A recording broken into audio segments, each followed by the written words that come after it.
É verdade. A conversa que nós estamos tendo é como é que alguém pode ter uma vida de sabedoria como Salomão, ter uma experiência com Deus extraordinária, que foi considerado o homem mais sábio de todos os tempos. A Bíblia fala sobre isso. Aquele homem que experimentou a grandeza da sabedoria de Deus, de que as pessoas de todos os lados vinham. E o que acontece com ele, que no final da vida, ou nos últimos anos de sua vida, ele rompe com Deus, casa com mulheres que adoravam deuses estranhos, e além de adorar deuses estranhos, o que o Renato disse, ele também faz sacrifício para esses deuses, possivelmente até matando crianças. O texto não diz, mas ele adorava Moloque. Sim. Uma aberração tão grande, tão absurda. E para os dias de hoje, nós perguntamos como é que alguém que tinha uma vida ilibada, nós temos um caso recente aqui nos Estados Unidos, de um homem que era conhecidíssimo, respeitadíssimo, que, além de ser respeitado, era convidado para falar e debater o Evangelho e as coisas da Bíblia como ninguém. Se descobre dele que depois de morto, primeiro algumas mulheres fizeram acusações contra eles nunca podiam imaginar de jeito nenhum, isso é uma acusação falsa, de tanto que confiavam nele. Depois de morto, a própria organização que ele liderava, milionária, mandou fazer uma investigação, e estes investigadores, uma empresa que faz esse tipo de trabalho, admitiu, para decepção da família, para decepção daqueles que com ele andavam, que nunca poderiam imaginar que ele pudesse fazer tal coisa. E ele já abusava de mulheres há algum tempo. Como é que isso é possível? E a pergunta que nós estamos fazendo e debatendo conversando pela Bíblia, através da Bíblia, né? Dialogando, dia, logos, né? Dia é através das Escrituras, né? Dialogar é através da palavra, né? Como é que isso é possível? E a gente perguntava e comentava antes, isso não seria porque ele recebeu, na verdade, um dom? Era apenas um dom, a sabedoria? Mas a Bíblia diz que ele era um homem sábio, não só o dom, né? Relacionado à capacitação espiritual que ele teve? Seria a falta do caráter? Seria a comparação entre o caráter e o dom? A pessoa tem dom, fala bonito, tem testemunho de palavras, mas não tem a vida para endossar aquilo que ele fala? Seria esta a pergunta, Matheus? Ou tá aí uma coisa que eu queria saber, viu?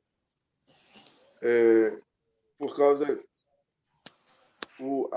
a única coisa que me fica dentro dessa construção seria a ausência de sujeição, de sujeitar uns aos outros. Esse próprio lugar que Jesus, né, falando de Jesus, ele fugiu, né, desse lugar de destaque. Essa é uma indagação muito valiosa, porque esse é o problema de líderes que eu até conheço e já conheci, e esse risco corre qualquer um de nós, em que nós não prestamos mais contas. Em inglês a palavra é accountability. A pessoa fica tão poderosa na palavra, tem tantos dons, que as pessoas se inibem, mesmo aqueles que estão próximos, se inibem e não mais confrontam esta pessoa, não mais discutem com esta pessoa, não mais discordam com ela, porque ela tem uma capacidade tão grande. E elas então anulam as outras pessoas e elas ficam livres, entre aspas, para fazer as loucuras que fazem. É preciso humildade. Hoje mesmo eu conversava com um jovem que andou fazendo algumas coisas, e eu disse para ele, meu filho, não faça nada fora da sua área de influência, da sua esfera de influência. É um menino de 18, 20 anos querendo dar conselho para homens casados. É um menino de 18 anos porque aprendeu, porque na internet agora isso é moda. A pessoa tem essa voz que a internet promociona, ele tem canal no YouTube, canal no Instagram, canal para todo lado. Então, ele se sente à vontade habilitado para dar a opinião dele. Já começa por aí. Aquele que prega a palavra, ele não pode compartilhar as opiniões dele. Aquele que prega a palavra tem que pregar a palavra. Mas ele se sente tão assim à vontade e há tanta gente, algumas, desculpa a expressão, à toa na vida, que vão começando a assistindo e se empolgando com aquilo que a pessoa está falando, e ela vai se sentindo, então, grande para poder opinar sobre tantas coisas e falar coisas que ela nunca deveria falar, porque ela não tem autoridade para falar isso. Ela não tem testemunho, ela não viveu, ela não tem idade.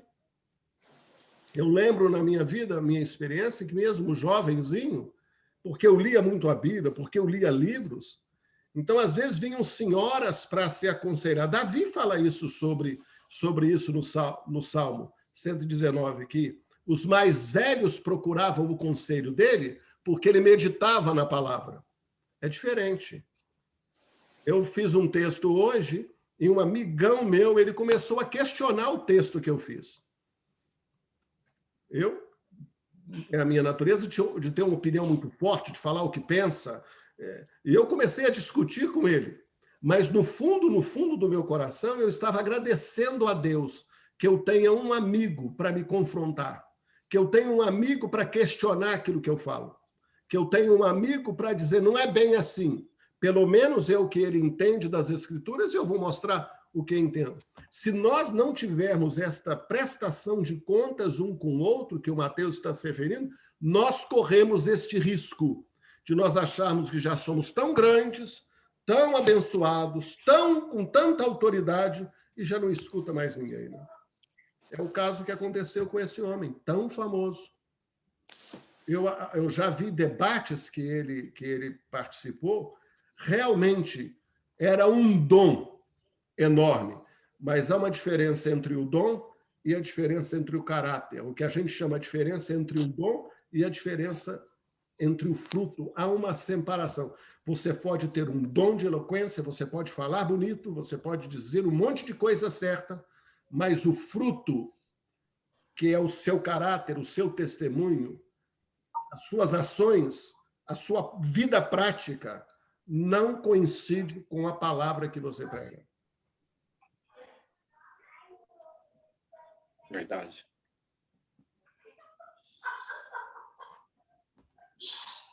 Sim, Renato.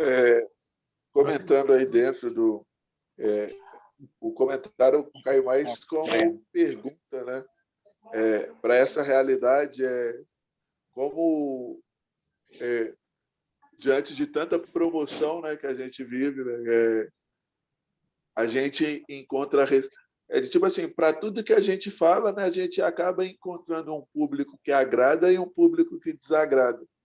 Então, de alguma forma, você sempre é abonado de alguma forma.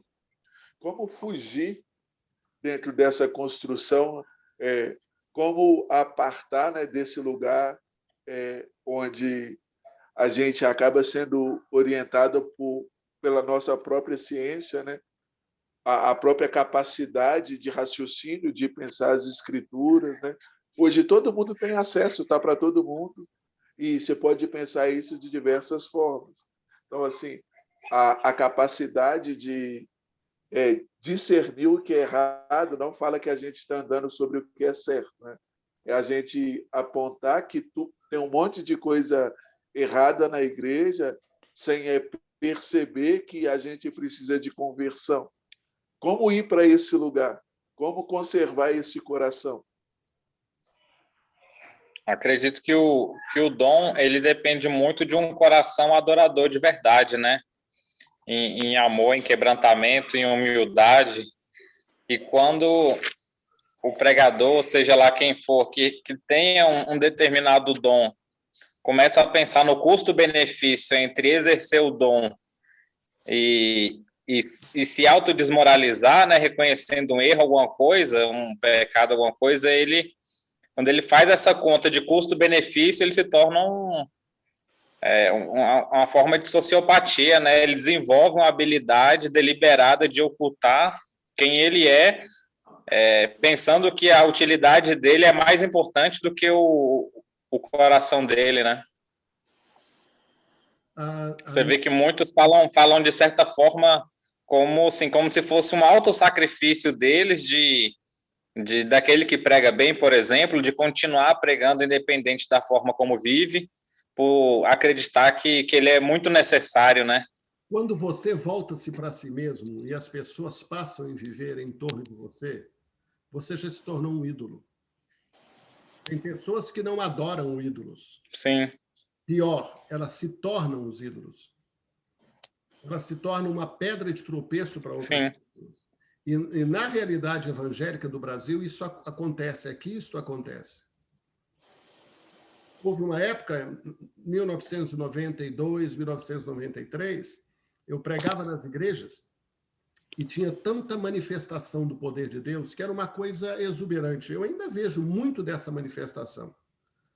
Mas era tanta manifestação de Deus, era tanto milagre, tanta operação de Deus. Uma senhora chamada Esmeralda Campelo, uma mulher de Deus de Belo Horizonte, ela percebeu isso.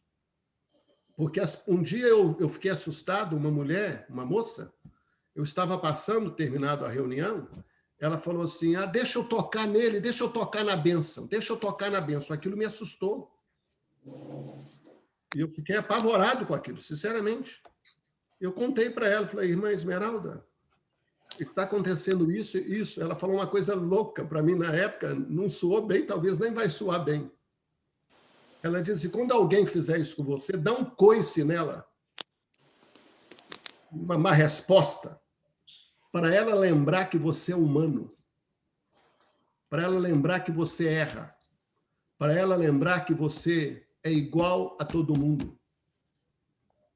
Se nós não vigiarmos... Cristo fez isso, né? Bom é o Pai, né? Bom é o Pai.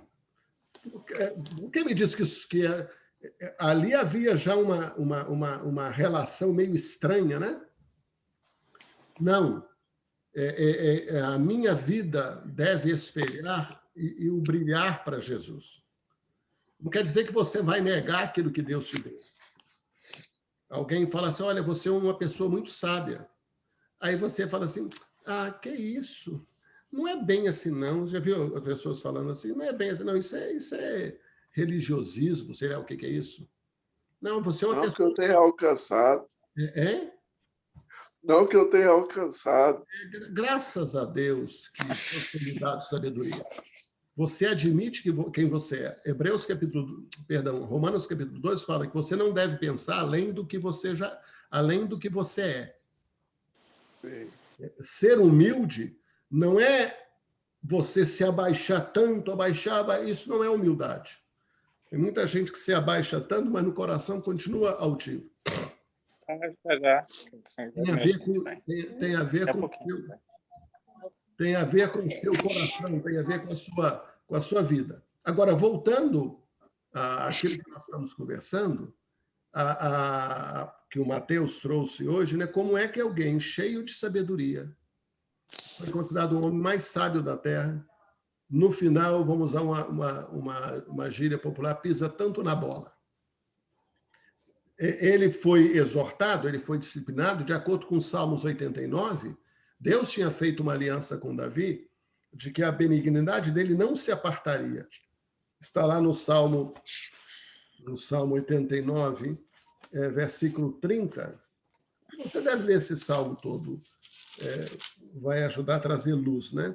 Ele diz assim, eu não retirarei de sobre ele a minha benignidade. Aí no versículo 28 fala assim, a minha benignidade lhe guardarei para sempre, e o meu conserto será firme. A minha aliança com ele não vai mudar. Conservarei para sempre a sua descendência, e o seu trono como os dias do céu. Lembra que Jesus veio de Davi. Se os teus filhos deixarem a minha lei e não andarem nos meus juízos, se profanarem os meus preceitos e não guardarem os meus mandamentos, então visitarei com vara a sua transgressão e a sua iniquidade com açoites, mas não retirarei totalmente dele a minha benignidade, nem faltarei a minha fidelidade. Uma consequência imediata que acontece após a morte de Salomão, em que seu filho Reoboão assume o trono. Incrível! Como pode ter sido assim tão rapidamente? O que ocorre? O reino se divide, né? E o reino permanece dividido até Judá ser levado, até Israel ser levado lá para Samaria e Judá, o reino de Judá, o rei ser levado para a Babilônia, né? Mas ele com certeza sofreu uma disciplina do Senhor. Fala sobre correição, o texto, né? É explícito com a palavra correição, né? É muito a correição acompanharia os descendentes de Davi, né? A correção acompanharia, né? Eu lembro a história de um menino que andava comigo quando eu tinha uns 20 e poucos anos. Andava uma meninada, né, com a gente, e a gente pregava, ia fazer vigília, a gente ia para os montes, pregava nas ruas, nos ônibus. Era um grupo e uma tropinha. Aí um desses meninos, a gente conversava com ele, eu era mais jovem ainda, ele também era muito mais jovem, né? Aí eu lembro que uma vez ele desobedeceu, né? Muito. Alguém pegou ele na rua e bateu nele. Ele fez uma coisa que ele não podia fazer. Ele fez uma coisa que não era, vamos dizer, pecaminoso, mas que Deus já havia falado que ele não devia fazer. E ele desobedeceu. E no dia que ele desobedeceu, uns meninos pegaram ele na rua e deram uma coça nele. Não machucou ele muito, não, mas deu uma coça nele. E eu lembrei desse texto, né? Desse texto que... Só um momentinho. Eu lembrei desse texto do Salmo 89, né? De que vara de açoites de homens, né? São situações que a pessoa pode passar de sofrer açoites ou disciplina até de outras pessoas, de outros pares, vamos dizer assim, quando, na verdade, é uma disciplina que está vindo de Deus. Amém, irmãos? Irmãos, só uma conclusão rápida, pode ser? Por favor. Pode ser? Por favor. Então, em Eclesiastes, né, que foi supostamente ele que escreveu, Salomão, né? Ele diz assim no Eclesiastes 12, né? No versículo 13, ele diz assim: agora que já se ouviu tudo, aqui está a conclusão. Ele estava dando uma conclusão de tudo aquilo que ele aprendeu, dos erros, dos acertos que ele fez na vida. E aí ele diz assim: tema a Deus. Foi o tema da mensagem passada, né? Tema a Deus e obedeça aos seus mandamentos, porque isso é essencial para o homem. Toda vez que o homem não teme a Deus e ele não coloca o primeiro mandamento, que é amar a Deus de todo o coração, como um propósito de vida, uma hora ou outra ele vai errar. Pode ser quem for, né? De tudo que se tem ouvido, o fim é.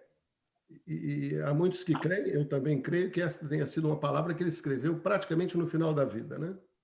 De tudo que se tem ouvido, o fim é: teme a Deus e guarda os seus mandamentos, porque este é o dever de todo homem. Porque Deus há de trazer a juízo toda obra, e até tudo que está encoberto, quer seja bom, quer seja mal. Até tudo que está encoberto. Amém? Houve